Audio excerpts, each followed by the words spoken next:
It's great. I was trying to explain that to my friend who I grew up with, who's obviously not a comic. We were talking about the Chappelle special. And I was like, yeah, the going to jail as a woman thing, I've heard for 20 years. Yeah, for sure. Yeah. Like, I've heard a lot of people do that. Yeah. Be like, if I go to jail, I'm just going to say I'm a woman. And then I get, you know. Yeah. It's been around forever. Yeah. It's been around. And then you're like, that's what bummed me out. Yeah. I don't give a fuck what Chappelle said. Like, I'm not mad at his message. I don't give a shit Yeah, about nobody that. give It a just fuck felt about like that. a rich friend that didn't want to be funny. Yeah. Yeah. Also, how is he that unaware of, like, this is a brand new idea? Because no one around him Yes, bro. That's exactly. says Yeah, bro. someone already That's did what that. you said. That's it. Yo, Yeah. listen. I was opening for Shane in Detroit. Yeah. And we had went to Chappelle's like party afterwards. Yeah. And like everybody around him just dick eating the whole time. And I was Doesn't just it looking suck? like, damn, this is crazy. I've Like, never, this is I've nuts. gone to one of those parties Yeah. and it grossed me out. Yeah. And this is 2016. I was at Comedy on State in Madison. And it was the night my hour special on Comedy Central was coming out. And I was with Mike Racine and we were at Comedy on State and Chappelle was at the Orpheum Theater next door. And the Saturday, I got a text from the club owner and they're like, hey, Chappelle wants you to come hang out. It was exactly what you said. We walk into Comedy on State. It's at the club. It's just everybody dick riding, just trying to get The close whole to time. Chappelle. Yes. And then I stand there and everyone's like real up because it's like 1 a.m. Yeah. And it's Yeah. like, I don't really want to be here. And then Chappelle was hammered and walked by me. And in a way that he was drunk that I was like, yeah, F this. And I just left. And then he's had a ton of comedians ball. Like he'll have like a comics ball here in New York. Yeah. And I've heard it's always the same thing. It's just everyone dick riding him. It's disgusting. Yeah. And then he gives his speech at the end where he talks about how he like makes comics more important than we are. Oh, 100%. Yo, he's.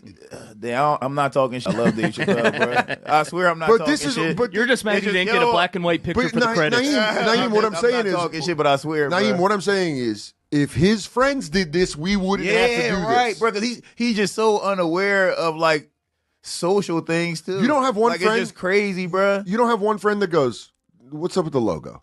Yeah, like come to phone. You got a logo? If you started wearing a logo around me and I was your friend, I'd be That's like, nuts. "Are you crazy?" Yeah, what are you doing, He's like, bro? Dan, shut up. Here's a chain with the logo. If Shane's like, "Put on the S, dude. yeah, right. Like what? Put on the S, or you're gay." Like yo, Dave Chappelle has become more than a comedian.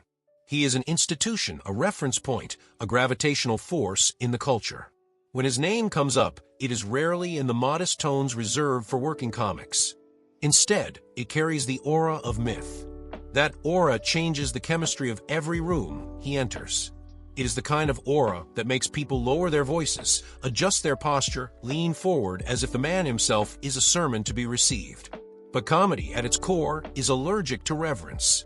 Laughter thrives in irreverence, in poking holes, in knocking down idols. And that is why Dan Soder's stories about his encounters with Chappelle, the parties, the atmosphere, the sycophancy, the letdowns, hit such a nerve. They function as a reminder that even the greatest comic alive can fall victim to the very dynamics comedy is supposed to resist. The roast, when delivered with sincerity and not just venom, becomes more than insult. It becomes a mirror.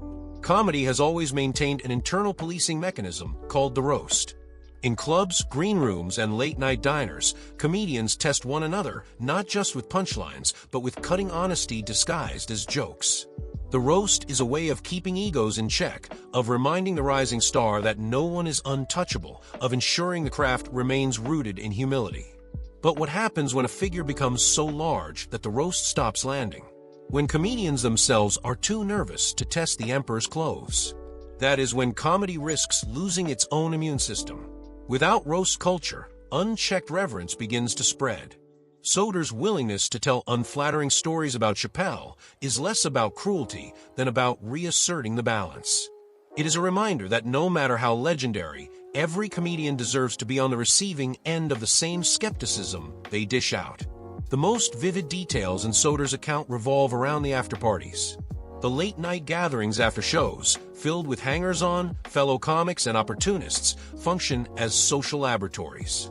They reveal what fame does not just to the star, but to the ecosystem around the star. At Chappelle's parties, the vibe was unmistakable. a room of people orbiting the celebrity, eager for proximity, quick with the nods and the exaggerated laughs, hesitant to risk offending the gravitational center. For Soder, the atmosphere was suffocating, a violation of comedy's unspoken rule that everyone should be fair game. Instead of banter, there was worship. Instead of honesty, there was strategy. The discomfort of those nights explains why Soder eventually walked away. For a comic raised in the culture of sharp-tongued camaraderie, the sight of peers muting themselves for the sake of favor was too much to stomach. Chappelle's late career has been defined not just by his brilliance, but by his detachment. He speaks from the vantage point of someone who has left the trenches of everyday struggle and now surveys the world from a mountaintop estate. That perspective has its perks, clarity, distance, a sense of freedom, but it also carries risks. One of those risks is the loss of feedback. If everyone around you nods along, if every party is filled with praise, if every new idea is received as revelation, it becomes easy to mistake familiarity for originality. The jokes that once were sharpened in the crucible of hostile crowds and skeptical peers now emerge into an environment of automatic approval. Soder's critique cuts here, the sense that Chappelle's recent material lacks the raw hunger, the risk, the improvisational danger that defined his earlier brilliance. The problem is not that he's incapable of being funny, it is that he no longer seems interested in fighting for it. There is something uniquely tragicomic about the way comedians handle fame.